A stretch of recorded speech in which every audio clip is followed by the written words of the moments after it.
ఒక అన్య జాతికి సంబంధించింది, ఒక అన్యురాలు, దేవుడు అంటే తెలియదు, విగ్రహారాధన చేసుకునే వ్యక్తి, ప్రార్థన అంటే తెలియదు, ఆరాధన అంటే తెలియదు, దేవుని మందిరంలో యెహోవా ఎన్ని గొప్ప కార్యాలు చేసి ఉండో తెలియదు. కానీ ఏమంటుందంటే అత్తకు పట్ల ఆమెకున్న ఒక బాధ్యతను నిర్వర్తించడానికి అత్తతోటే వెళ్తాను, అత్తతోటే నివాసం చేస్తాను, అత్తతోటే ఆమె జనులే, ఆమె ప్రజలే నా ప్రజలు.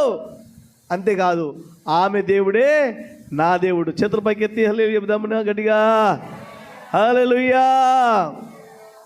ఒక్కసారి తీసుకున్న నిర్ణయము వంశాలకు ఆశీర్వాదకరంగా మారిపోతుంది. ఇప్పుడు రూతుని తీసుకొని నయోమి బెత్లెహేముకు వచ్చినప్పుడు అందరూ అయ్యో నయోమి వచ్చింది, అయ్యో నయోమి వచ్చింది, అయ్యో నయోమి వచ్చింది అని అందరూ అంటే, అమ్మా నన్ను నయోమి అని పిలవకండి, నా జీవితం నాశనం